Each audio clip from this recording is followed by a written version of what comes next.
The political left in New Zealand is in a bad position.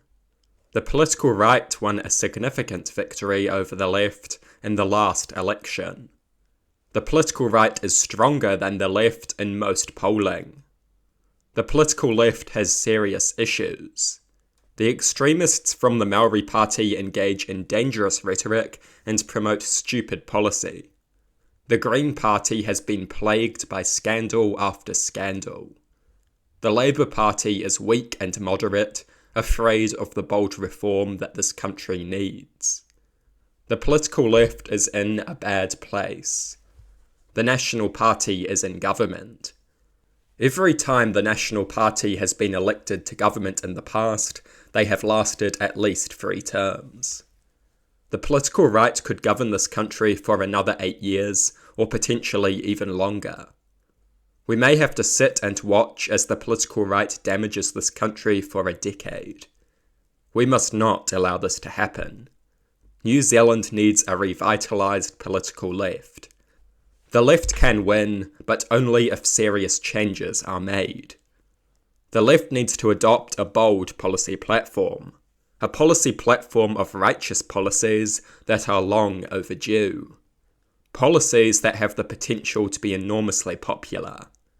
A bold policy platform for a revitalised left.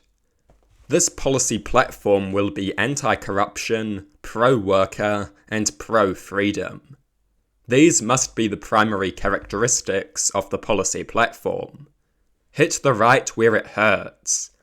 Expose their donor-serving anti-worker policy agenda and offer a bold alternative. Defend individual rights and protect personal freedoms.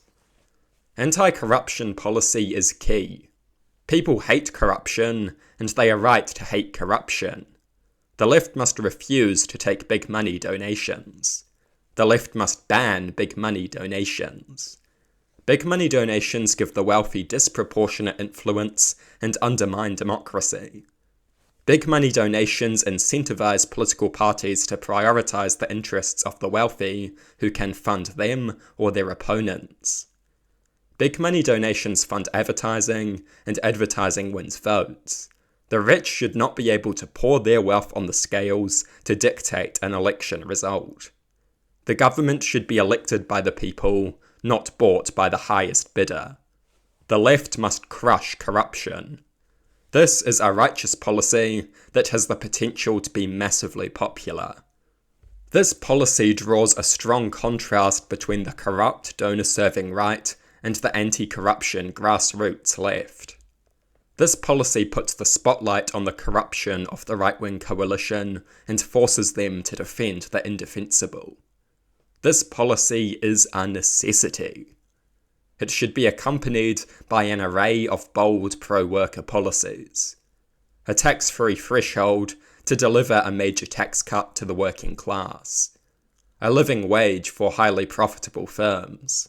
To ensure that hard work is rewarded and encouraged. To ensure that people who work hard are not condemned to poverty. Trade union empowerment. To reduce the massive power imbalance between employers and employees, to give workers the leverage they need to stand up for their rights. An inquiry into a 4-day working week. In an age of incredible labour-saving devices, the work week should not be stagnant. A shorter work week can improve productivity and give people more time for socially crucial tasks such as raising a family and looking after their health. Financial incentives for worker-owned and controlled businesses. To expand our democratic values into the workplace.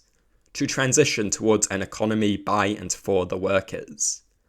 These policies provide a basis for a revitalised pro-worker left. And then there is the final part of this policy agenda. For far too long, the left has disregarded the value of individual rights and civil liberties. The hate speech laws proposed by Labour are an embodiment of this. The left must abandon this stupidity and adopt policies that protect individual rights. A supreme and entrenched constitutional document that establishes and defends people's rights. This is a necessity. The government can be a very dangerous thing. Its power must be limited by a strong constitution. Currently, the government has a terrifying amount of power. It can violate people's rights at will. That is unacceptable. We need a proper constitution. We should not wait until it is too late. We should embrace this policy now. The left should adopt this policy. It is a righteous policy. And it is an opportunity to cleanse a reputation that has been tarnished by authoritarianism. New Zealand needs a revitalised political left, an anti-corruption, pro-worker, pro-freedom left. These policies give the left a serious chance against the right. These policies represent the left at its strongest. They have the capacity to mobilise massive popular support. They have the capacity to make the political right look terrible. They draw attention to the flaws of the political right while embodying the best that the left has to offer. The political left must embrace these policies. That is the path towards victory. That is the path towards a better New Zealand.